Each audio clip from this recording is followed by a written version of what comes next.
윤지수의 삶은 겉으로 보기엔 평범했다.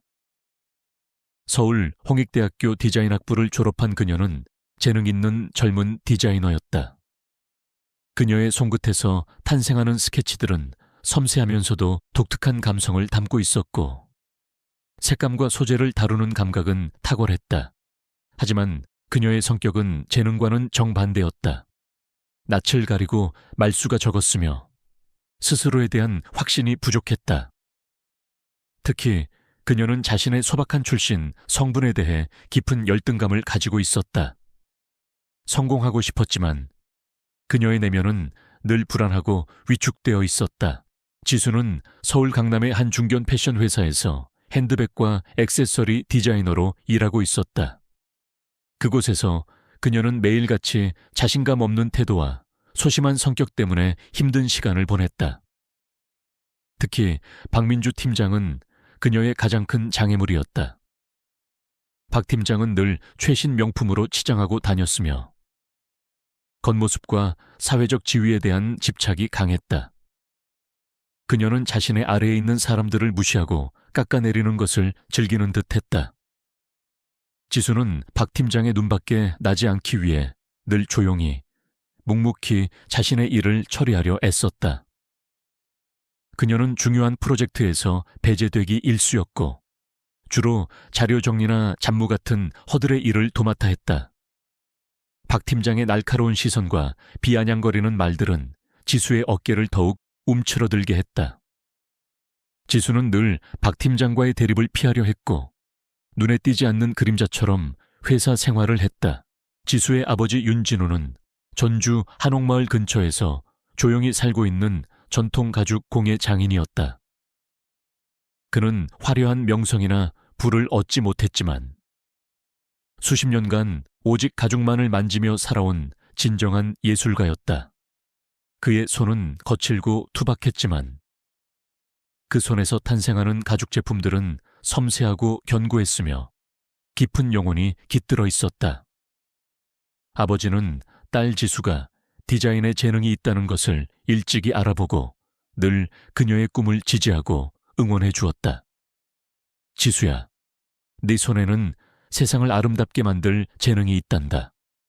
겉모습만 번지르르한 것보다 네 진심을 담은 작품을 만들어야 해. 아버지는 늘 그렇게 말했다. 하지만 지수는 아버지의 전통적인 세계와 자신이 추구하는 현대적인 패션 세계 사이에 놓인 간극을 느꼈다. 그녀는 아버지의 작품이 고루하다는 세간의 시선을 의식했고 그런 시선으로부터 스스로를 분리하려 애썼다. 그녀는 도시의 번잡함 속에서 아버지의 조용한 삶이 초라하게 느껴지기도 했다. 지수에게는 아버지가 직접 만들어준 가죽 핸드백이 하나 있었다. 그녀가 대학교에 입학할 때 아버지가 밤샘 작업을 해서 선물해 준 것이었다. 가방은 시간이 지나면서 은은한 광택을 띠었고 지수가 수없이 만지고 사용하면서 생긴 자연스러운 주름들은 세월의 흔적을 고스란히 담고 있었다. 유행을 타지 않는 클래식한 디자인이었지만 자세히 보면 수십 년 장인의 손길이 아니면 만들어낼 수 없는 섬세하고 정교한 스티치와 마감이 돋보였다. 지수는 이 가방을 무척 아꼈다. 가방은 그녀에게 아버지의 사랑과 헌신, 그리고 그녀의 꿈을 응원하는 마음이 담긴 소중한 추억이었다. 하지만 그녀는 이 가방을 회사에 들고 갈 엄두를 내지 못했다.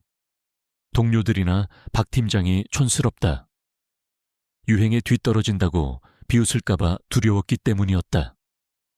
그녀는 이 가방을 늘 자신의 방구석에 놓아두거나 아무도 보지 않는 주말이나 휴일에만 조심스럽게 들고 다녔다.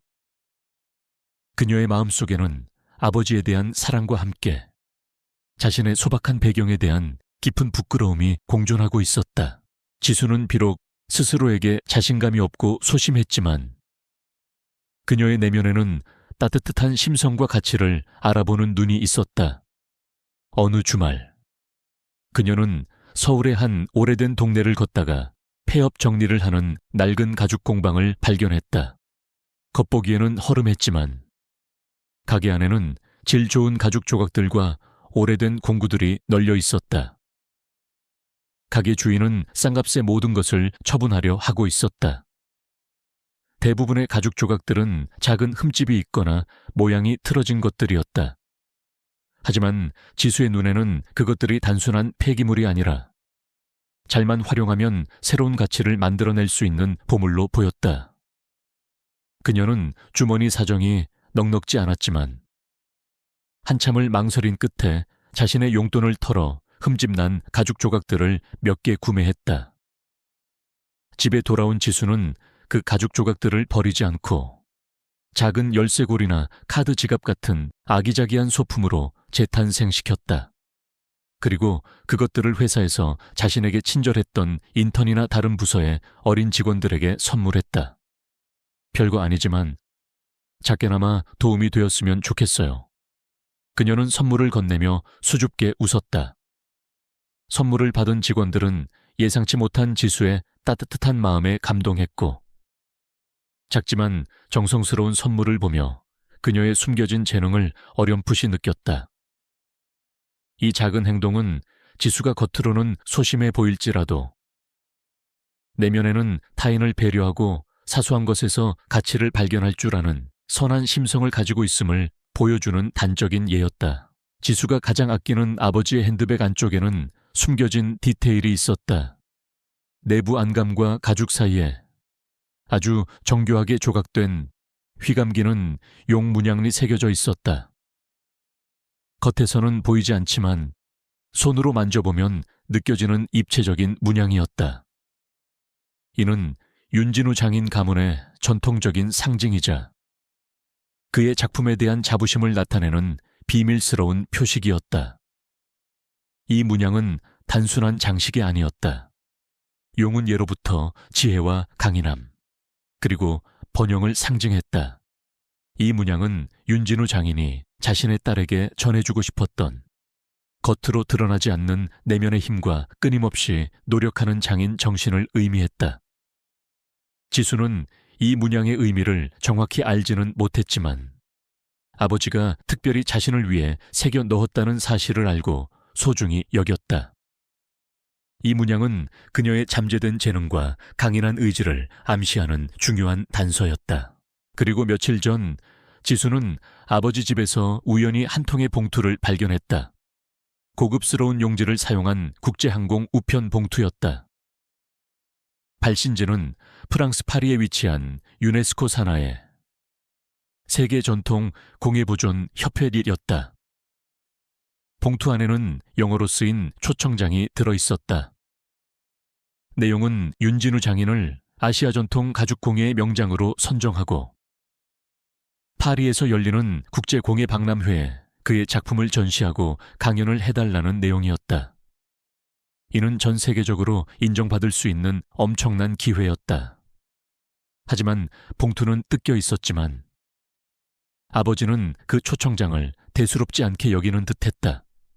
그는 늙은이가 뭘 그런 데까지 가냐, 이제는 쉬어야지 라며 초청장을 서랍 한 구석에 던져두었다.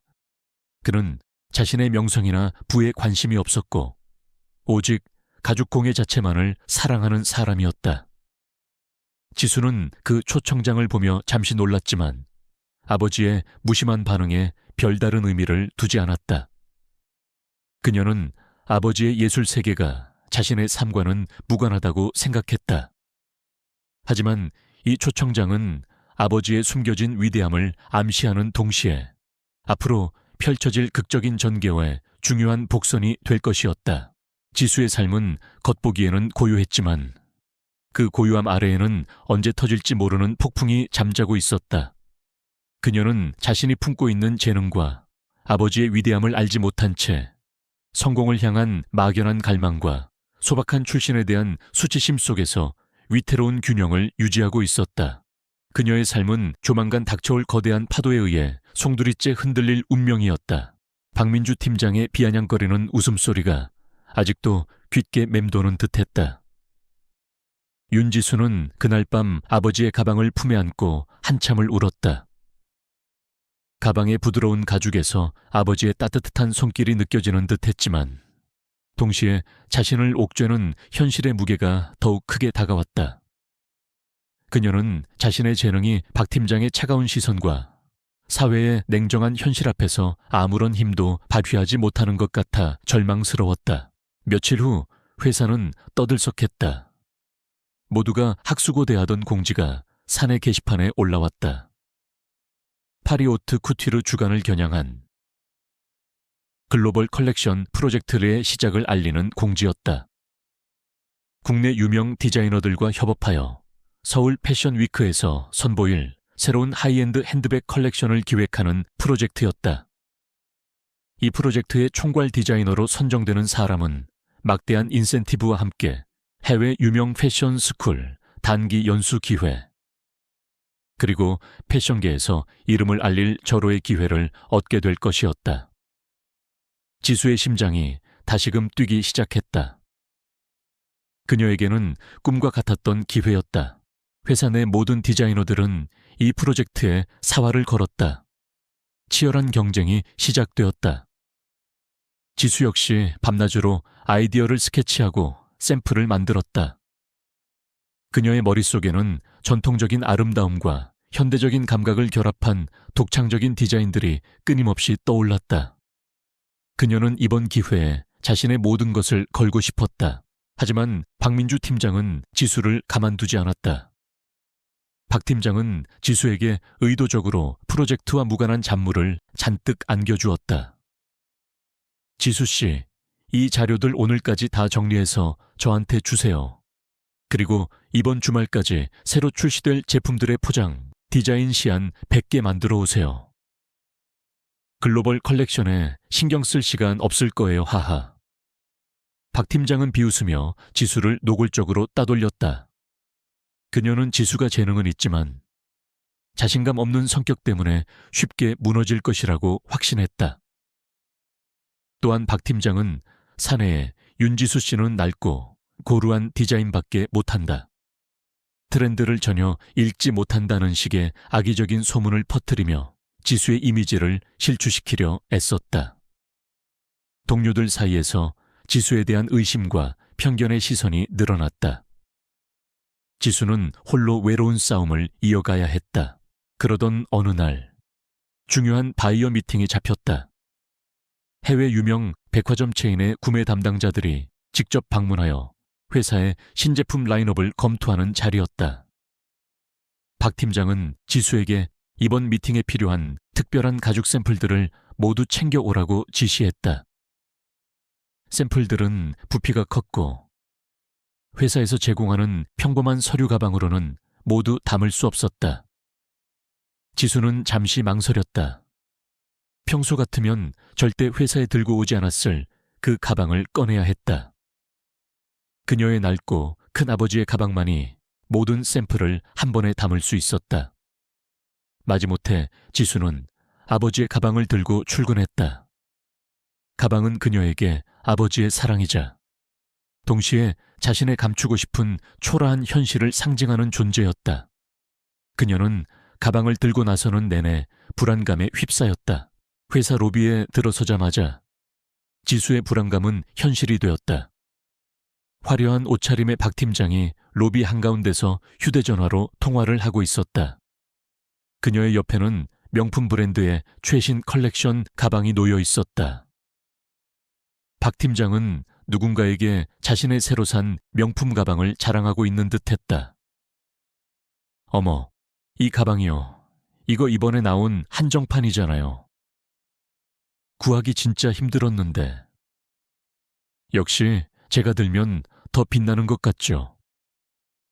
그녀는 과장된 몸짓으로 자신의 가방을 뽐냈다. 지수는 박 팀장과 마주치지 않기 위해 조용히 로비를 지나치려 했다. 하지만 운명은 그녀를 비켜가지 않았다. 박 팀장의 눈이 지수가 들고 있는 낡은 가방에 꽂혔다. 박 팀장의 눈빛에 조롱과 비웃음이 번졌다. 박 팀장은 전화 통화를 끊지도 않은 채 일부러 큰 소리로 지수를 향해 말했다. 로비에는 출근하는 직원들이 꽤 많이 모여 있었다. 지수 씨, 잠시만요. 박 팀장의 목소리는 날카로웠다.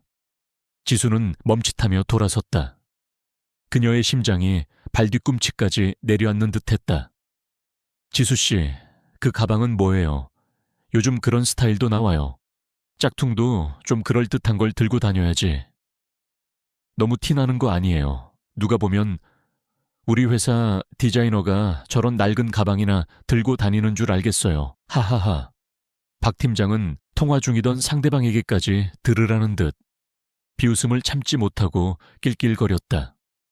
그녀의 옆에 서 있던 몇몇 동료 직원들도 박 팀장의 말에 동조하듯 덩달아 웃음을 터뜨렸다. 그들의 시선은 지수가 들고 있는 가방으로 향했고 이내 그녀를 경멸하는 듯한 눈빛으로 바뀌었다. 그들의 웃음소리는 지수의 귓가를 찢는 듯했다. 지수의 얼굴은 순식간에 붉게 달아올랐다. 그녀는 땅으로 꺼지고 싶었다. 그녀는 그 순간 자신을 향한 모든 시선이 날카로운 칼날처럼 느껴졌다. 그녀는 겨우 목소리를 짜냈다. 팀장님. 이건 아버지가 만들어주신 가방입니다. 말끝을 흐리는 지수의 목소리는 거의 들리지 않았다.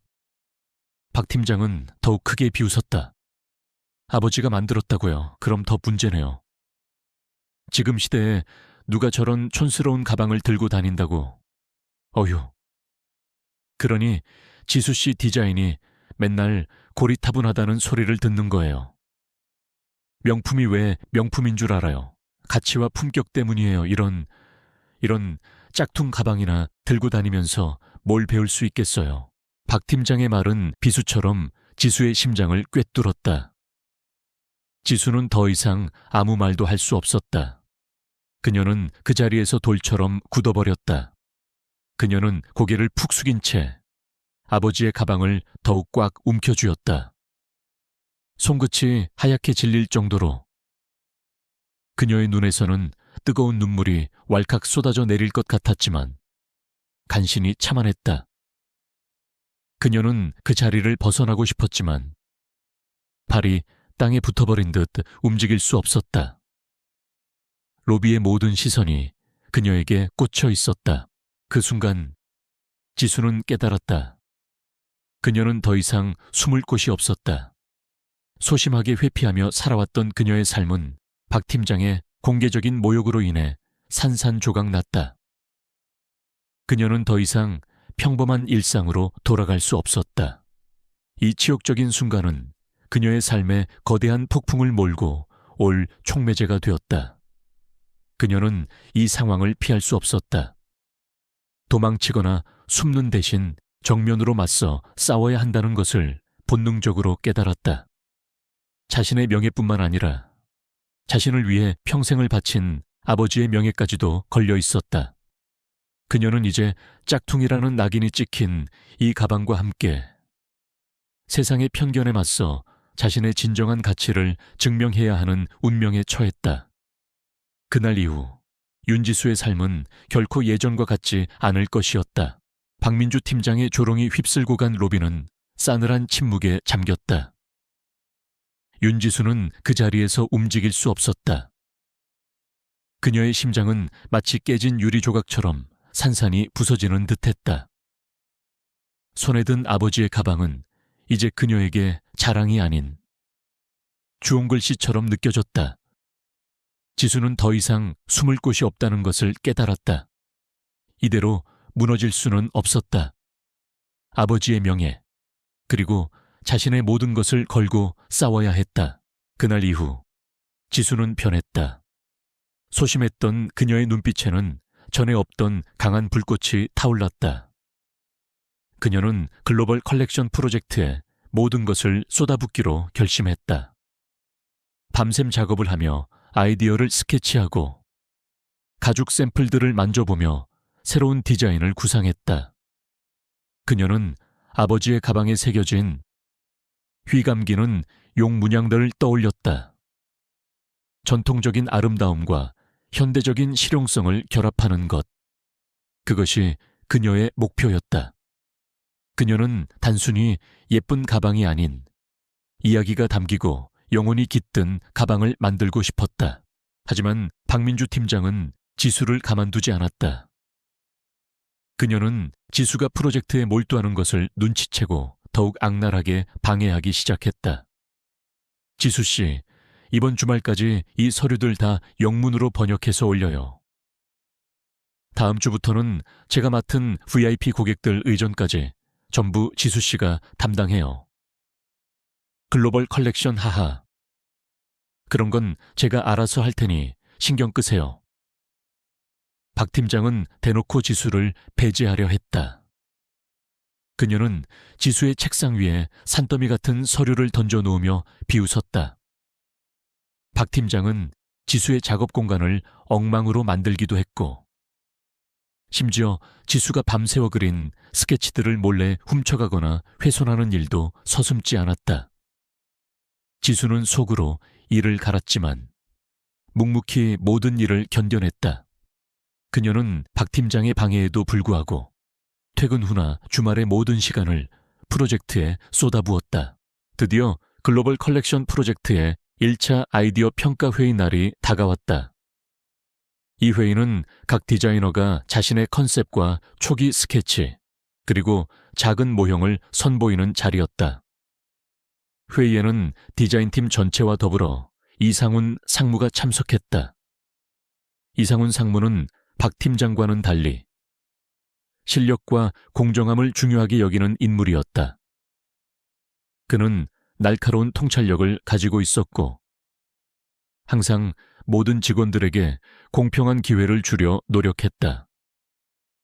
박 팀장은 자신이 이번 프로젝트의 총괄 디자이너가 될 것이라고 굳게 믿고 있었다. 회의가 시작되고 여러 디자이너들이 자신의 아이디어를 발표했다. 박 팀장은 화려한 프레젠테이션과 유행에 민감한 디자인을 선보이며 자신의 역량을 과시했다.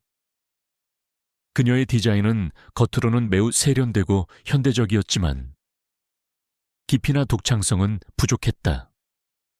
마침내 지수의 차례가 되었다. 지수는 조심스럽게 단상으로 걸어 나갔다. 그녀의 손에는 간단한 스케치북과 함께 그녀가 밤새워 만든 작은 모형 가방이 들려 있었다. 그녀의 모형은 정교하기보다는 투박했지만 섬세한 디테일과 독특한 질감이 돋보였다. 윤지수 씨, 준비됐으면 시작하세요. 너무 시간을 끌면 곤란합니다. 박 팀장이 비아냥거리는 목소리로 재촉했다. 그녀는 지수가 형편없는 결과물을 내놓을 것이라고 확신했다. 지수는 숨을 깊이 들이마셨다. 그녀는 박 팀장의 시선을 피하지 않았다. 안녕하십니까. 저는 이번 글로벌 컬렉션 프로젝트에서 시간의 흔적, 장인의 숨결이라는 컨셉을 제안합니다. 그녀의 목소리는 처음에는 작았지만 이내 단단해졌다. 그녀는 스케치북을 펼쳐 보였다. 그녀의 스케치들은 전통 가죽 공예의 섬세함과 현대적인 미니멀리즘을 결합한 독창적인 디자인을 담고 있었다. 저는 이 컬렉션이 단순한 유행을 좇는 제품이 아니라 시간이 지날수록 그 가치가 더해지는 가방이 되기를 바랍니다. 마치 대대로 물려줄 수 있는 유산처럼요. 그녀는 작은 모형 가방을 들어 올렸다. 이것은 제가 직접 만든 초기 모형입니다. 저는 이 안에 저희 집안 대대로 이어져 내려온 휘감기는 용 문양을 재해석하여 담아냈습니다.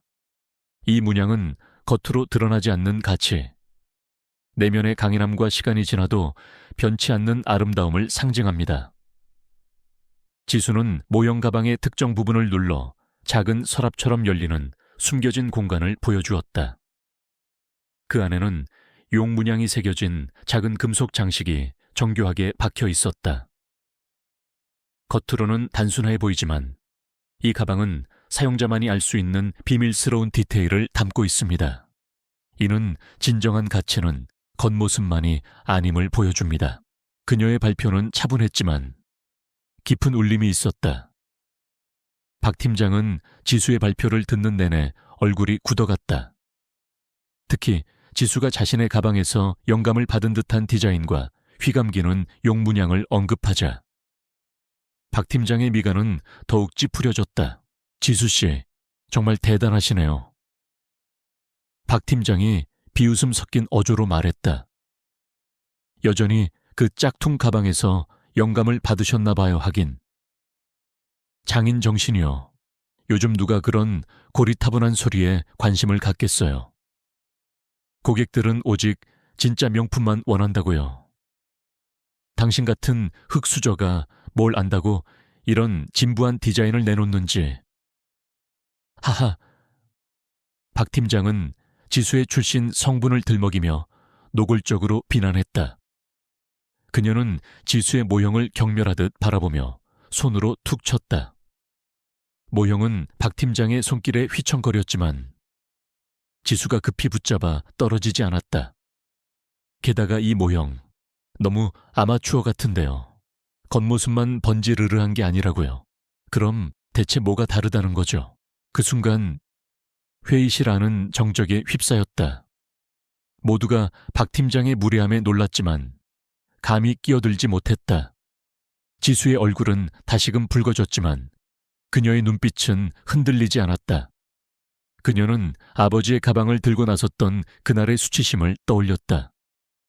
그리고 아버지의 괜찮다, 다 괜찮아 라는 목소리를 되새겼다. 지수는 모형 가방을 다시 들어올리며 단호하게 말했다. 팀장님, 겉으로 보이는 화려함만이 가치가 될 수는 없습니다. 진정한 명품은 시간이 지나도 변치 않는 견고함과 그 안에 담긴 이야기, 그리고 제작자의 영혼에서 비롯됩니다. 이 모형은 비록 투박하지만 저는 이 안에 그런 가치를 담으려 노력했습니다. 바로 그때 이상훈 상무가 천천히 입을 열었다. 윤지수 씨, 잠시 이쪽으로 와서 이 모형을 좀 더 자세히 보여줄 수 있겠어요? 이상훈 상무는 지수의 발표에 흥미를 느낀 듯 했다. 그는 지수의 모형을 자세히 살펴보며 손으로 휘감기는 용 문양이 새겨진 부분을 조심스럽게 만져보았다.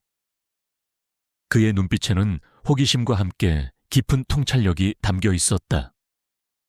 그는 과거 전통 공예에 대한 깊은 조예를 가지고 있었다. 이 문양은 상당히 독특하고 인상적이네요. 마치 살아있는 듯한 생동감이 느껴집니다. 이런 문양은 흔히 볼 수 있는 것이 아닌데. 윤지수 씨는 이 문양에 대해 얼마나 알고 있습니까? 이상훈 상무의 질문에 지수는 순간 당황했지만 곧 정신을 차렸다. 이 문양은 저희 집안 대대로 내려오는 표식이라고 아버지가 말씀해 주셨습니다. 저는 그 이상의 깊은 의미는 알지 못하지만 아버지께서 늘 이 문양에 대해 깊은 자부심을 가지고 계셨습니다. 이상훈 상무는 고개를 끄덕였다. 그는 지수에게 몇 가지 기술적인 질문을 던졌고 지수는 침착하고 논리적으로 자신의 디자인 의도와 제작 방식에 대해 설명했다. 그녀는 박 팀장이 방해한 시간에도 불구하고 자신의 아이디어를 얼마나 깊이 있게 고민했는지 보여주었다.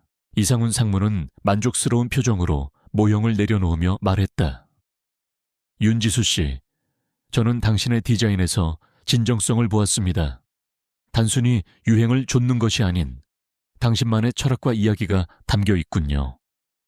이 휘감기는 용 문양이 가진 숨겨진 의미와 장인 정신에 대한 해석도 매우 흥미롭습니다. 1차 평가에서는 합격입니다. 다음 단계에서는 좀 더 구체적인 시제품을 기대하겠습니다. 이상훈 상무의 결정에 회의실 안은 술렁거렸다. 박 팀장은 이상훈 상무의 말에 충격을 받은 듯 얼굴이 하얗게 질렸다. 그녀는 지수가 이렇게까지 당당하게 자신의 디자인을 펼치고 이상훈 상무의 인정을 받을 것이라고는 상상조차 하지 못했다.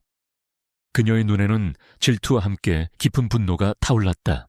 회의가 끝난 후 박 팀장은 곧바로 자신의 사무실로 돌아와 분노를 사겼다. 젠장 윤지수 따위가 감히 내 앞에서. 그녀는 컴퓨터를 켜고 윤지수의 개인 정보를 검색하기 시작했다. 그녀는 자신의 인맥을 총동원하여 윤지수의 가족관계와 학창시절 기록까지 파고들었다. 특히 그녀의 표적은 지수의 아버지 윤진우 장인이었다. 그녀는 윤진우가 이름 없는 시골 장인에 불과하다는 것을 증명하여 지수의 장인 정신이라는 허울 좋은 가면을 벗겨내고 그녀를 철저히 파멸시키려 했다. 그녀는 지수의 출신 성분을 물고 늘어져 그녀가 감히 자신과 같은 자리에 설 수 없다는 것을 보여주려 했다. 박 팀장은 지수를 향한 악의적인 소문을 더욱 확대 재생산할 계획을 세웠다. 그녀는 지수를 향한 복수심에 눈이 멀어 있었다. 지수는 이상훈 상무의 인정을 받은 것에 안도하면서도 박 팀장의 서늘한 눈빛을 기억했다. 그녀는 박 팀장이 자신을 가만두지 않을 것이라는 것을 직감했다. 하지만 그녀는 더 이상 두려워하지 않았다. 아버지의 가방과 그 안에 숨겨진 휘감기는 용문양은 그녀에게 용기와 힘을 주었다. 그녀는 이제 아버지의 숨겨진 위대함을 세상에 드러낼 준비가 되어 있었다. 그녀는 알지 못했다. 박 팀장의 악의적인 조사가 오히려 아버지의 진정한 가치를 세상에 드러내게 할 것이라는 것을, 그리고 그 진실이 밝혀지는 순간 그녀의 삶은 다시 한번 거대한 전환점을 맞이하게 될 것이라는 것을. 윤지수의 손끝은 쉴 새 없이 움직였다. 1차 평가를 통과한 후 그녀는 글로벌 컬렉션 프로젝트의 최종 시제품 제작에 매달렸다. 박민주 팀장의 견제는 더욱 심해졌지만 이상훈 상무의 은근한 지지는 그녀에게 큰 힘이 되었다. 지수는 아버지에게 배운 기술과 자신의 현대적인 감각을 결합하여 휘감기는 용문양을 모티브로 한 세련되면서도 견고한 가방 컬렉션을 완성해 나갔다. 그녀는 이번 기회에 자신의 진정한 가치를 증명하고 아버지의 장인 정신이 결코 고루한 것이 아님을 세상에 보여주고 싶었다. 드디어 최종 시제품 발표의 날이 밝았다. 회의실은 그 어느 때보다 긴장감으로 가득했다. 심사위원으로는 이상훈 상무와 박민주 팀장, 그리고 외부 심사위원으로 초청된 패션 평론가와 유명 패션 잡지 편집장, 그리고 특별히 초청된 해외 바이어까지 참석하여 자리를 빛냈다. 이곳은 지수에게 단순한 발표장이 아니었다. 그녀가 지난 세월 동안 겪었던 모든 조롱과 무시, 그리고 아버지에 대한 수치심을 벗어던지고 진정한 디자이너로 거듭날 수 있는 마지막 기회였다. 박 팀장의 날카로운 시선이 그녀를 꿰뚫는 듯했다. 박 팀장은 자신의 시제품을 먼저 발표했다. 그녀는 유행에 민감한 디자인과 화려한 소재를 사용하여 대중의 이목을 끌고자 했다. 그녀의 프레젠테이션은 능숙했고 자신감 넘쳤다. 박 팀장은 자신의 가방이 진정한 명품의 가치와 글로벌 트렌드를 완벽하게 반영했다고 주장하며 지수를 향한 노골적인 비난을 잊지 않았다. 요즘 시대에는 고객의 감성을 자극하는 화려함과 트렌디함이 중요합니다. 물론 장인 정신이라는 것도 좋지만 그것은 과거의 유물일 뿐이죠. 저희 컬렉션이야말로 현대 소비자들이 진정으로 원하는 럭셔리의 가치를 담고 있습니다. 누군가는 아직도 낡은 것에 집착하지만 시장은 냉정합니다. 박 팀장의 발표가 끝나자 마침내 윤지수의 차례가 되었다. 지수는 깊은 숨을 들이마시고 단상으로 걸어나갔다. 그녀의 손에는 그녀가 밤새워 만든 시제품 가방들이 들려 있었다. 그녀의 디자인은 박 팀장의 화려함과는 대조적으로 절제되면서도 견고하고 아름다웠다. 가죽의 질감이 그대로 살아있었고 휘감기는 용 문양은 가방의 안감이나 숨겨진 잠금 장치 등 보이지 않는 곳에 섬세하게 새겨져 있었다. 지수는 차분한 목소리로 발표를 시작했다. 안녕하십니까. 저는 시간의 흔적, 장인의 숨결이라는 컨셉으로 이번 컬렉션을 선보입니다. 저는 가방이 단순히 물건을 담는 도구가 아닌 사용자의 삶과 함께 숨쉬고 시간이 흐를수록 그 가치를 더해가는 동반자라고 생각합니다. 그녀는 자신이 디자인한 가방들을 하나하나 설명했다. 각 가방에는 독특한 스토리가 담겨 있었고, 그녀는 가죽의 선정부터 바느질 하나하나에 담긴 의미까지 상세하게 설명했다. 특히 그녀는 휘감기는 용 문양이 단순히 디자인 요소를 넘어 인내와 끈기, 그리고 시간이 지나도 변치 않는 아름다움을 상징한다는 것을 강조했다. 이 문양은 저희 집안 대대로 내려오는 장인 정신의 상징입니다. 겉으로 드러나는 화려함보다는 보이지 않는 곳에서 빛나는 견고함과 섬세함이 진정한 가치를 만들어낸다고 믿습니다. 지수의 발표가 끝나자 박 팀장은 기다렸다는 듯이 날카로운 비난을 쏟아냈다. 윤지수 씨, 정말 실망스럽네요. 아직도 그 낡은 장인 정신 타령인가요? 그리고 그 휘감기는 용인이 뭐니 하는 건 시대 뒤떨어진 구닥다리 상징 아닌가요? 지금이 어느 시대인데 그런 촌스러운 것을 내놓습니까? 게다가 제가 미리 확인해보니 윤지수 씨, 아버님은 그저 시골에서 낡은 가죽이나 만지는 이름 없는 장인에 불과하다고 하더군요. 이런 하찮은 배경에서 나온 디자인이 과연 글로벌 컬렉션이라는 거창한 이름에 어울린다고 생각하십니까? 박 팀장은 미리 준비해온 듯 태블릿을 들어 올리며 화면을 켰다. 화면에는 지수의 아버지 윤진우 장인이 허름한 작업복을 입고 낡은 공방에서 가죽을 다듬는 모습이 찍힌 사진들이 여러 장 슬라이드 쇼처럼 지나갔다. 사진들은 일부러 지저분하고 초라하게 보이도록 각도와 조명을 조절한 티가 역력했다. 이게 바로 윤지수 씨가 말하는 장인 정신의 원천인가 봅니다. 길거리에서 낡은 가죽이나 만지는 이런 곳에서 나온 디자인이 어떻게 명품이라고 할 수 있겠어요.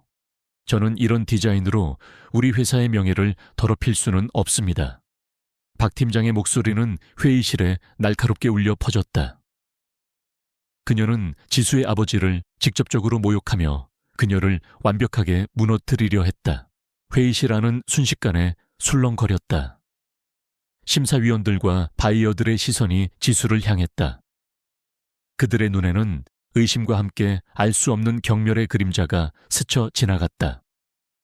지수의 얼굴은 하얗게 질렸다. 그녀의 심장은 쿵 하고 떨어지는 듯했다. 아버지가 허름한 공방에서 일하는 모습, 낡은 작업복, 그리고 그 위에 덧씌워진 박 팀장의 경멸 섞인 설명. 모든 것이 지수를 향한 비수처럼 날아왔다. 그녀는 주체할 수 없이 몸이 떨려왔다. 이건... 지수는 겨우 목소리를 짜냈지만 더 이상 말을 이을 수 없었다. 그녀는 그 자리에서 돌처럼 굳어버렸다. 그녀는 모든 것을 포기하고 싶었다. 자신이 그토록 숨기고 싶었던 초라한 현실이 만천에 드러나는 순간이었다. 강한 수치심과 함께 아버지가 또다시 자신 때문에 모욕당하는 것에 대한 깊은 죄책감이 그녀의 심장을 짓눌렀다. 회의실의 공기는 무겁게 가라앉았다. 해외 바이어와 패션 평론가들 사이에서는 웅성거림이 들려왔다. 그들은 지수의 시제품을 다시 한번 살폈다. 박 팀장의 논리가 그들의 판단에 영향을 미치기 시작한 듯했다. 시간은 지수에게 잔인하게 흘러갔다. 그녀는 이 모든 비난과 의심 속에서 홀로 서 있었다. 그녀의 눈에서는 뜨거운 눈물이 왈칵 쏟아져 내릴 것 같았지만 간신히 참아냈다. 그녀는 자신의 꿈과 아버지의 명예가 동시에 위기에 처했음을 직감했다. 그 순간 회의실 문이 조용히 열렸다. 모두의 시선이 문 쪽으로 향했다. 그곳에는 낡은 작업복을 입은 수척하지만 단단해 보이는 한 노인이 서 있었다. 그의 손에는 낡고 오래된 가죽 가방이 들려 있었다. 윤지수의 아버지 윤진우였다. 그는 회의실 안에 싸늘한 분위기에도 아랑곳하지 않고 오직 딸 지수를 향해 천천히 걸어 들어왔다. 그의 눈빛은 굳건했고 그의 걸음걸이에서는 오랜 세월을 견뎌온 장인의 묵직함이 느껴졌다. 회의실 안은 다시금 정적이 흘렀다. 박 팀장은 윤진우 장인의 등장에 경악한 듯 얼굴이 굳어버렸다. 그녀는 자신의 악의적인 계획이 예상치 못한 방향으로 흘러가는 것에 당황했다. 윤진우 장인은 아무 말 없이 지수에게 다가갔다. 지수는 아버지의 등장에 놀랐지만 동시에 알 수 없는 힘이 솟아나는 것을 느꼈다. 이제 그녀는 혼자가 아니었다.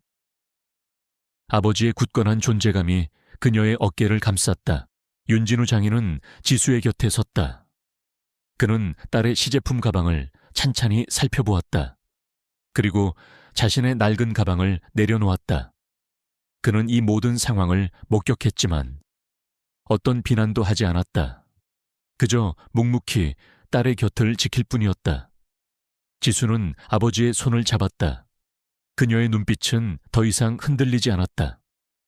그녀는 아버지와 함께라면 이 모든 어려움을 이겨낼 수 있을 것이라는 확신을 얻었다. 이제 극한의 시험이 시작되었다. 시간은 계속 흘러갔고 그들은 함께 운명적인 순간을 맞이할 준비를 하고 있었다. 회의실 안은 윤진우 장인의 등장으로 인해 얼어붙은 듯한 정적에 휩싸였다. 박민주 팀장은 경악에 질린 얼굴로 그를 노려보았다. 그녀의 눈에는 당황스러움과 함께 자신의 계획이 틀어졌다는 분노가 서려 있었다. 윤지수는 아버지의 존재에서 알 수 없는 힘과 위로를 얻었다. 그녀의 떨리던 손은 이제 굳건하게 멈추어 섰다. 그녀는 더 이상 혼자가 아니었다. 윤진우 장인은 딸 지수의 곁에 서서 그녀가 만든 시제품 가방을 말없이 응시했다. 그의 손에는 자신이 평생 들고 다녔던 낡은 가죽 가방이 들려 있었다. 세월의 흔적이 고스란히 담긴 그 가방은 마치 윤진우 장인의 삶 그 자체를 대변하는 듯했다. 그는 주변의 웅성거림이나 박 팀장의 싸늘한 시선에는 아랑곳하지 않았다. 오직 딸의 눈빛을 읽으려는 듯 조용히 서 있었다. 회의실의 침묵을 깬 것은 이상훈 상무였다. 그는 윤진우 장인을 알아본 듯 자리에서 벌떡 일어섰다. 윤진우 장인님, 어떻게 여기에? 이상훈 상무의 목소리에는 놀라움과 함께 깊은 존경심이 담겨 있었다. 회의실 안의 모든 사람들은 이상훈 상무의 반응에 의아해하며 윤진우 장인과 그를 번갈아 바라보았다. 박 팀장은 이상훈 상무의 태도에 더욱 혼란스러운 표정을 지었다. 윤진우 장인은 조용히 고개를 끄덕이며 이상훈 상무에게 가볍게 목례를 했다. 그리고 그의 눈은 다시 딸 지수에게로 향했다. 그는 지수의 시제품 가방과 박 팀장이 띄워놓은 자신의 사진을 번갈아 보았다. 그의 얼굴에는 어떤 감정도 드러나지 않았지만 그의 눈빛은 굳건했다. 박 팀장은 이 기회를 놓칠세라 다시 한번 공격을 시작했다. 그녀는 윤진우 장인을 향해 비웃는 듯한 목소리로 말했다. 어이쿠, 저분이 윤지수 씨 아버님이셨군요. 회의실에 함부로 들어오시면 곤란합니다. 게다가 이런 복장으로 저희는 지금 중요한 비즈니스 미팅 중입니다. 그리고 제가 방금 설명드렸지만 이분이 윤지수 씨가 자랑하는 장인 정신의 원천이시랍니다. 보시다시피 그저 낡은 공방에서 가죽이나 만지는 평범한 분이시죠. 박 팀장은 윤진우 장인을 직접적으로 모욕하며 그의 초라한 겉모습을 빌미로 지수를 완전히 무너뜨리려 했다. 회의실 안에는 다시금 싸늘한 공기가 감돌았다. 모두가 박 팀장의 무례함에 놀랐지만 감히 반박하지 못했다. 바로 그때 예상치 못한 목소리가 울려 퍼졌다. 해외 바이어 중 한 명이 자리에서 벌떡 일어섰다. 그는 중년의 프랑스 남성으로 명품 브랜드 에르메스와의 수석 디자이너이자 수십 년 경력의 베테랑이었다. 그는 박 팀장을 향해 싸늘한 시선을 보냈다. 잠깐만요.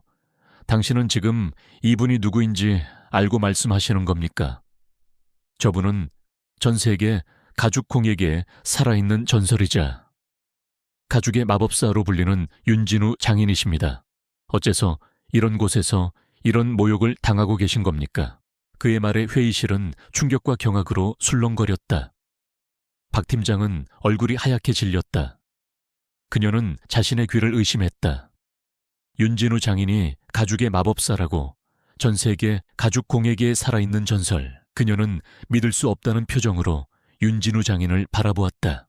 프랑스 바이어는 흥분을 감추지 못하고 윤진우 장인에게 다가가 정중하게 허리 숙여 인사했다. 장인님, 이렇게 뵙게 되어 영광입니다. 저는 장인님의 작품을 통해 가죽 공예의 진정한 아름다움을 배웠습니다.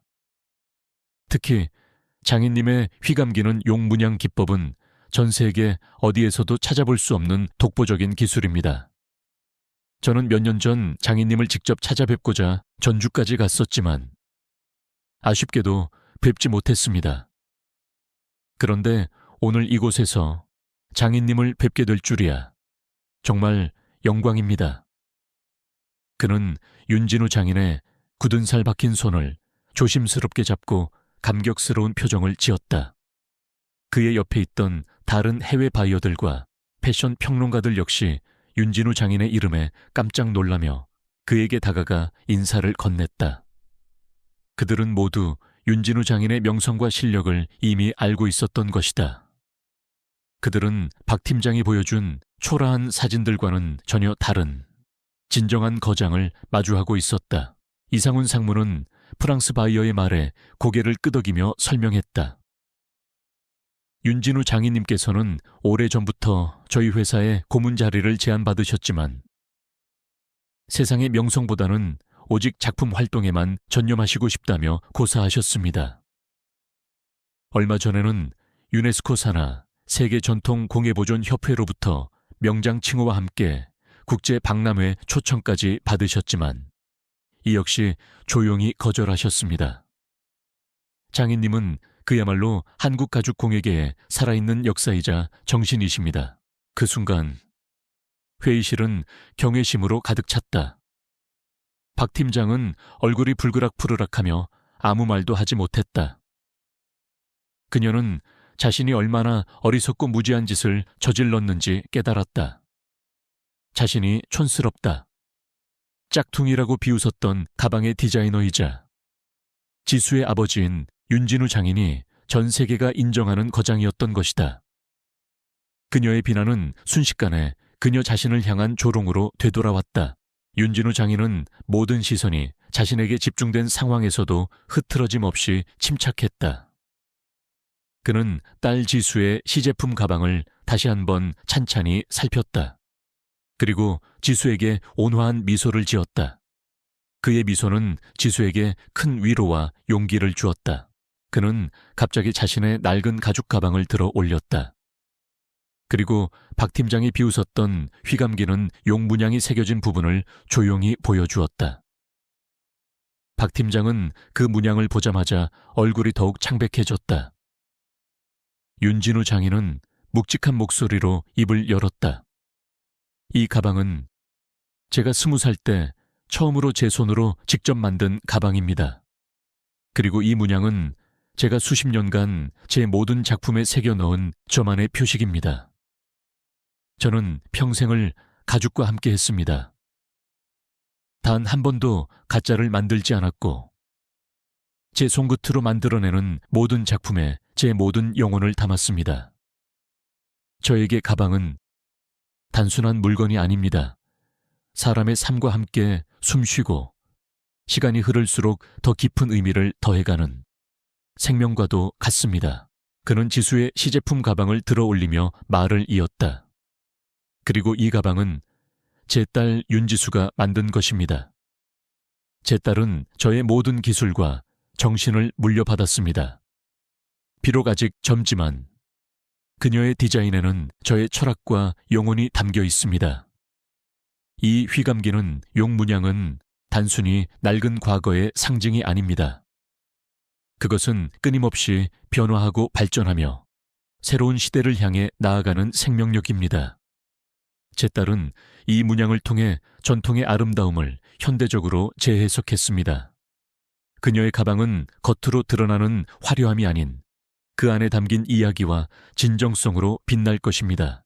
윤진우 장인의 묵직한 목소리와 진심 어린 설명은 회의실 안의 모든 사람들을 감동시켰다. 박 팀장은 고개를 푹 숙인 채 아무 말도 하지 못했다. 그녀의 얼굴은 수치심과 패배감으로 일그러져 있었다. 그녀가 지수를 모욕하기 위해 사용했던 낡은 가방, 촌스러운 장인, 짝퉁이라는 단어들은 이제 그녀 자신을 향한 비수가 되어 돌아왔다. 이상훈 상무는 박수를 치기 시작했다. 이내 회의실 안에 모든 사람들이 박수 갈채를 보냈다. 해외 바이어들은 윤진우 장인의 깊은 철학과 지수의 뛰어난 재능에 감탄하며 지수의 시제품 가방을 다시 한번 자세히 살펴보기 시작했다. 그들의 눈에는 존경과 함께 진심 어린 감탄이 서려 있었다.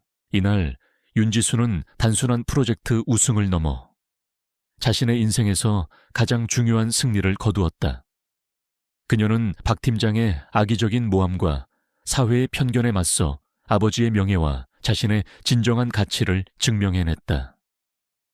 그녀는 더 이상 짝퉁 가방을 든 소심한 디자이너가 아니었다. 그녀는 아버지의 위대한 유산을 이어받은 진정한 장인이자 빛나는 건축가였다. 그녀의 눈에서는 뜨거운 눈물이 흘러내렸지만 그것은 더 이상 슬픔의 눈물이 아닌 기쁨과 감사의 눈물이었다. 그녀의 가슴 속에는 비로소 오랜 고통 끝에 찾아온 진정한 평화가 깃들었다. 박민주 팀장의 창백한 얼굴과 해외 바이어들의 열광적인 박수 속에서 윤지수는 아버지의 손을 잡고 단상을 내려왔다.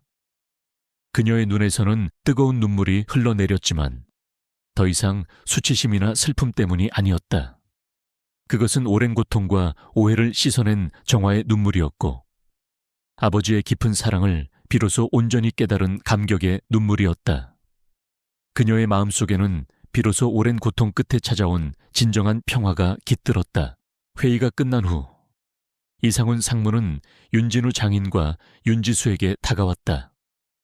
그의 얼굴에는 깊은 존경심과 함께 미안함이 교차했다. 장인님, 그리고 지수씨, 정말 죄송합니다. 저희 회사가 장인님의 진가를 알아보지 못하고 지수씨가 이런 오해와 모욕을 겪게 만든 점 진심으로 사과드립니다. 이상훈 상무는 허리 숙여 사과했다. 윤진우 장인은 조용히 고개를 끄덕이며 이상훈 상무의 어깨를 가볍게 두드렸다. 괜찮습니다. 지수가 저의 뜻을 잘 이어받아 준다면 그것으로 충분합니다. 이날 회의 결과는 회사 내에 큰 파장을 불러왔다. 윤지수의 컬렉션은 만장일치로 글로벌 컬렉션 프로젝트의 최종 선정작이 되었다. 박민주 팀장은 이 모든 사건의 책임으로 디자인 팀장에서 해고당했다. 그녀는 그동안 자신이 저질렀던 모든 악행이 만천에 드러났고 사회적으로도 큰 비난을 받았다. 그녀의 명품과 외모에 대한 집착은 결국 그녀 자신의 추락을 불러왔다. 며칠 후 박 팀장은 민준에게 찾아왔다. 그녀의 얼굴은 초라했고 예전의 오만함은 찾아볼 수 없었다. 지수씨, 정말 미안해요. 제가 얼마나 어리석고 교만했는지 당신의 재능을 알아보지 못하고 당신 아버님께까지 그런 모욕을 제가 저지른 모든 일을 용서해 주세요. 저는 당신을 질투했습니다. 당신의 재능과 당신의 가치를 제가 가진 것은 껍데기뿐이라는 것을 이제야 알았습니다. 박 팀장은 무릎을 꿇고 흐느끼며 사과했다. 민주는 박 팀장을 내려다보았다. 한때 자신을 괴롭혔던 악녀였지만 이제 그녀에게서는 어떤 증오심도 느껴지지 않았다.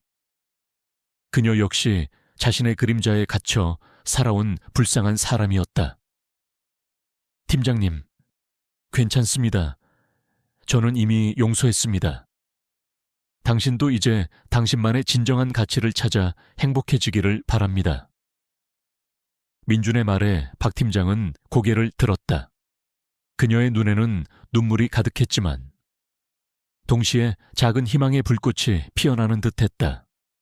그녀는 민준에게 진심으로 고마움을 전하며 자리를 떠났다. 그들의 관계는 증오와 경쟁에서 진정한 이해와 용서로 바뀌는 순간이었다. 민준은 아버지와 함께 전주로 내려왔다. 아버지는 그동안의 피로 때문인지 몸이 많이 쇠약해져 있었다. 민준은 아버지의 곁을 지키며 간호했다. 아버지는 민준이 자신의 손을 잡고 잠시 눈을 감았다가 떴을 때 그의 얼굴에 화색이 돌았다. 민준은 아버지에게 지난날 자신의 어리석음을 고백하고 용서를 빌었다. 아버지는 민준의 손을 잡고 따뜻하게 웃어주었다. 지수야, 다 괜찮다. 아빠는 늘 네가 행복하기를 바랐어. 네가 스스로의 가치를 찾고 세상에 너의 빛을 보여주는 것이 아빠의 가장 큰 소원이었단다. 아버지의 목소리는 희미했지만 그의 눈빛은 굳건했다. 민준은 아버지의 품에 안겨 어린아이처럼 울었다. 그녀는 이제 아버지의 모든 사랑과 희생을 온전히 이해할 수 있었다. 그들의 관계는 깊은 사랑과 이해로 더욱 단단해졌다. 며칠 후 민준은 아버지의 작업실에서 지난날 아버지가 유네스코 산하 세계전통공예보존협회로부터 받았던 초청장을 발견했다. 아버지는 여전히 그것을 대수롭지 않게 여기는 듯했다.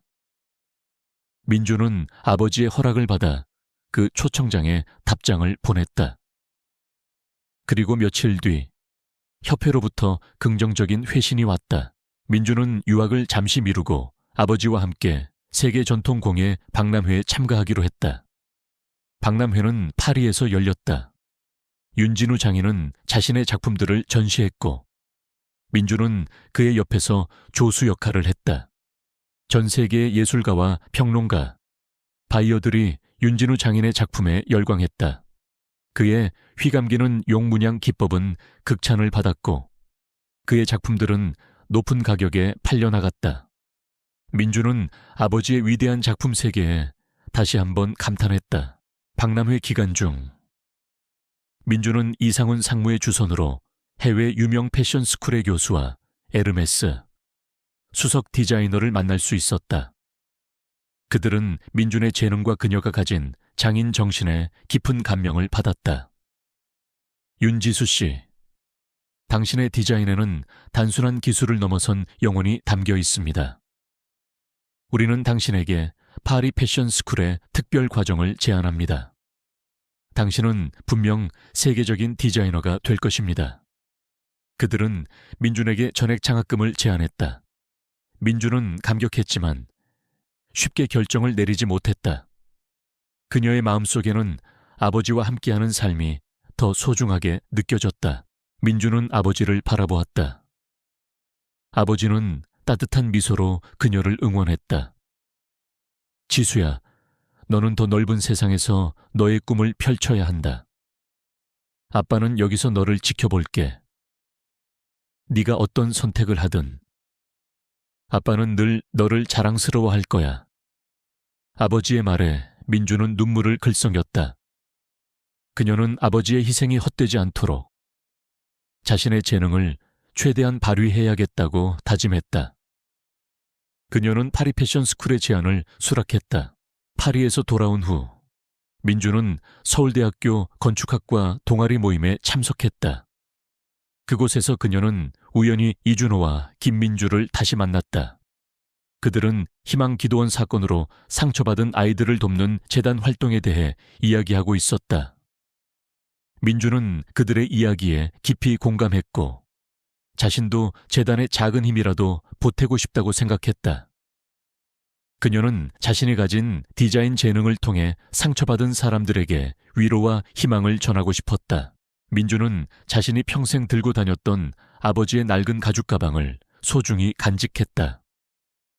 가방은 이제 그녀에게 더 이상 숨기고 싶은 존재가 아니었다. 그것은 그녀의 뿌리이자 그녀의 정체성이며 그녀의 꿈을 향한 등대였다. 그녀는 이 가방을 통해 아버지의 사랑과 희생을 늘 기억하며 살아갈 것이라고 다짐했다. 그리고 민주는 아버지에게서 물려받은 또 하나의 유산, 바로 오래된 목걸이를 다시 꺼내보았다. 십자가 모양의 은색 목걸이였다. 목걸이 뒷면에는 작은 글씨로 사랑하는 내 아들, 김민준이라고 새겨져 있었다.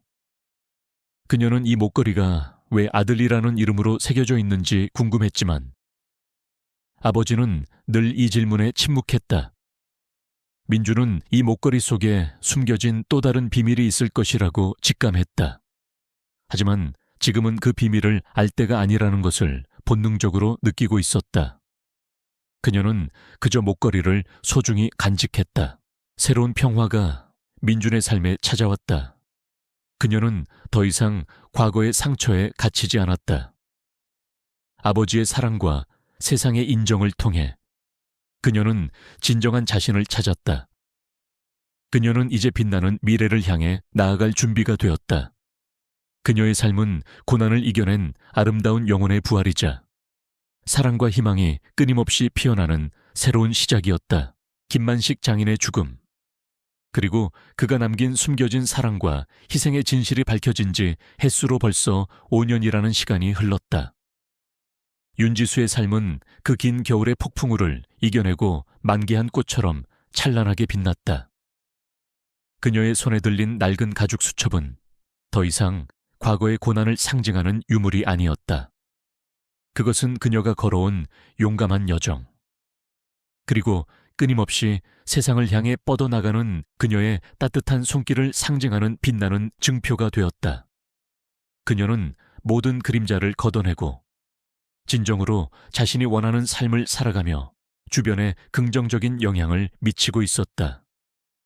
윤지수의 삶은 고난을 이겨낸 후에 찾아온 영원히 지속될 찬란한 두 번째 봄씨앗이었다. 윤지수는 상처받은 영혼을 치유하는 건축가라는 별명에 걸맞게 사회적 건축가로서 명성을 떨쳤다. 그녀는 단순히 건물을 짓는 것을 넘어 사람들의 마음을 보듬고 희망을 심어주는 공간들을 설계하는 데 전념했다. 과거 박민주 팀장의 진심 어린 사과와 함께 강민우는 4장과 5장에 등장하지 않았으므로 텍스트가 전달하는 바를 토대로 이전 챕터에서 등장한 인물 중 강민우에 해당하는 인물이 있을 것으로 추정하여 언급한 것으로 판단됩니다. 여기서는 챕터 3회에 등장했던 박민주 팀장의 사과 이후 그녀의 마음가짐 변화에 집중하여 서술합니다. 가 아닌 진심으로 자신을 뉘우친 박민주 팀장의 지원을 받아 떠났던 뉴욕 유학 중 그녀는 세계적인 건축 거장들과 함께 공공 디자인과 지속 가능한 건축을 심도 깊게 연구했다. 그녀의 졸업 작품은 버려진 도시 공간을 주민들의 소통과 치유를 위한 예술 공간으로 탈바꿈시키는 혁신적인 디자인으로 전 세계 건축계의 주목을 받았다. 귀국 후 민주는 송건축그룹의 인턴십 제안을 마다하고 자신만의 길을 걸었다. 이 부분은 앞선 챕터 6위에서 송건축그룹이 아닌 이상훈 상무가 속한 회사로 바뀌었습니다. 여기서는 통일성을 위해 이상훈 상무가 속한 회사의 제안을 마다한 것으로 서술합니다. 그녀는 이상훈 상무가 속한 회사의 영입 제안을 마다하고 자신만의 길을 걸었다. 그녀는 유기동물 보호센터, 보육권, 그리고 저소득층을 위한 공공주택 등 다양한 사회공헌 프로젝트를 주도했다. 그녀의 건축물은 기능적인 아름다움뿐만 아니라 따뜻한 온기와 인간에 대한 깊은 이해를 담고 있어 많은 이들에게 감동을 주었다. 그녀는 특히 희망의 집 프로젝트를 통해 전국 곳곳에 경제적으로 어려운 가정들을 위한 맞춤형 주택을 설계하고 건설하는 데 앞장섰다. 그녀의 이름은 건축계를 넘어 사회 전반에 걸쳐 존경의 대상이 되었다.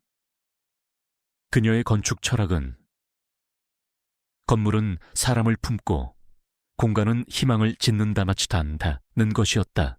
민주는 과거 자신이 겪었던 고통과 좌절을 잊지 않았다. 그녀는 희망기도원 사건으로 피해를 입은 사람들을 돕기 위해 설립된 김민서, 김민호 재단체 이사직을 맡아 활동했다. 비록 본인의 직접적인 경험은 아니었지만 유사한 아픔을 겪었던 그녀는 재단의 활동에 깊이 공감하며 적극적으로 참여했다. 그녀는 자신의 아버지에게서 받은 유산, 즉 희망의 건축 정신을 이어받아 윤진우 건축재단을 설립했다. 이 재단은 사기나 범죄로 인해 가족을 잃거나 고통받은 피해자들을 돕고 심리치료 및 법률 지원을 제공하는 데 중점을 두었다. 그녀는 재단의 이사장으로서 직접 활동하며 피해자들과 소통하고 그들의 아픔에 공감하며 치유를 도왔다. 그녀는 자신의 경험을 바탕으로 강연을 하며 어려움을 겪는 이들에게 희망을 전파했다. 그녀의 진심 어린 조언과 따뜻한 격려는 수많은 사람들에게 다시 일어설 용기를 주었다. 그녀는 또한 아버지와 함께 즐겨 찾았던 헌책방, 책의 숲화를 기억했다. 민주는 책의 숲을 단순히 확장하는 것을 넘어 지역 주민들을 위한 복합 문화 공간으로 탈바꿈시켰다. 낡은 헌책방은 현대적인 디자인과 옛 정취가 어우러진 도서관 겸 카페, 그리고 작은 공연장으로 리모델링 되었다. 책의 숲 할아버지는 명예관장으로서 여전히 책방을 지켰고, 민주는 이곳에서 정기적으로 독서 모임과 문화 행사를 후원하며 지역사회의 사랑방 역할을 할 수 있도록 지원했다.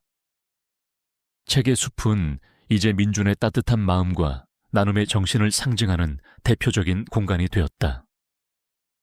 그녀는 이곳에서 아이들에게 직접 건축 스케치 수업을 가르치기도 했다.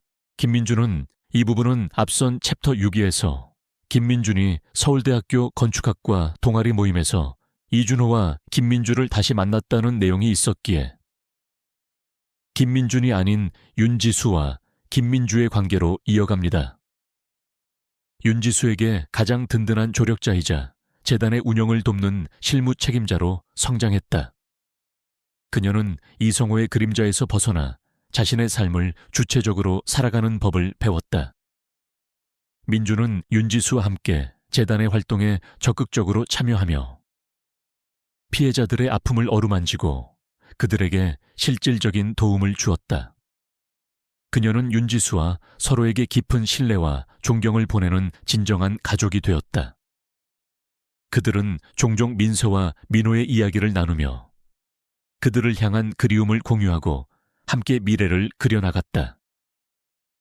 그들의 관계는 단순한 혈연을 넘어선 깊은 이해와 유대로 맺어진 특별한 것이었다.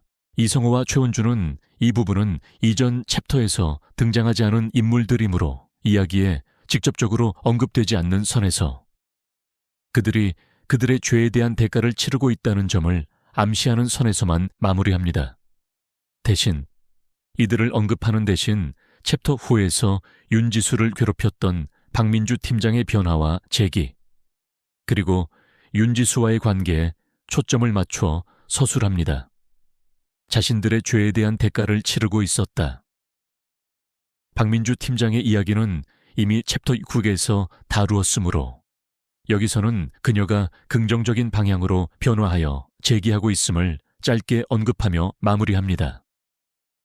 박민주 팀장은 윤지수와의 마지막 대화 이후 진정으로 자신의 잘못을 뉘우치고 새로운 삶을 시작했다. 그녀는 한 작은 공방에서 자신의 손으로 직접 제품을 만들며 겉모습만이 아닌 진정한 가치를 추구하는 법을 배웠다. 때로는 윤지수의 재단 활동을 조용히 돕기도 하며 과거의 과오를 속죄하는 삶을 살았다. 어느 맑은 봄날 오후, 윤지수는 자신이 설계한 작은 공원 안에 앉아 있었다. 그녀의 손에는 낡은 수첩이 들려 있었다. 수첩은 이제 새로운 아이디어들로 가득 차 있었다. 그녀는 자신의 지난 날을 되돌아보았다. 좌절과 고난의 시간이었지만 그것은 그녀를 더욱 강하고 지혜롭게 만들었다. 그녀의 옆에는 아버지가 즐겨 들었던 노래가 잔잔하게 흘러나오고 있었다. 그녀는 깊은 평화로움을 느꼈다. 민주는 공원 한쪽에 아버지 윤진우를 위한 작은 추모비를 세웠다. 추모비 주변에는 아버지가 생전에 좋아했던 소박한 야생화들이 심어져 있었고, 싱그러운 봄바람에 꽃잎들이 살랑거렸다. 그녀는 추모비 앞에 놓인 꽃을 다듬으며 나지막이 말했다. 아버지, 이제 모든 것이 괜찮아요. 아버지의 희생이 헛되지 않았어요. 제가 아버지의 이름을 기억하고 아버지의 사랑으로 이 세상에 따뜻한 집을 지을게요. 아버지는 저의 영원한 희망이십니다. 그녀는 고개를 들어 하늘을 바라보았다. 푸른 하늘에는 흰 구름이 유유히 흘러갔다. 그녀의 얼굴에는 잔잔한 미소가 번졌다. 그녀는 이제 더 이상 세상의 주변인이 아니었다. 그녀는 자신이 가진 모든 것을 나누고 다른 이들에게 희망을 선사하는 진정한 빛이 되었다. 그녀의 삶은 고난을 이겨낸 아름다운 영혼의 부활이자 사랑과 희망이 끊임없이 피어나는 영원한 두 번째 봄바라 달시였다. 이 이야기가 재미있으셨다면 구독과 좋아요, 알림 설정 부탁드립니다. 여러분의 관심과 사랑은 저희에게 큰 힘이 됩니다. 다음번에도 더욱 감동적인 이야기로 찾아뵙겠습니다.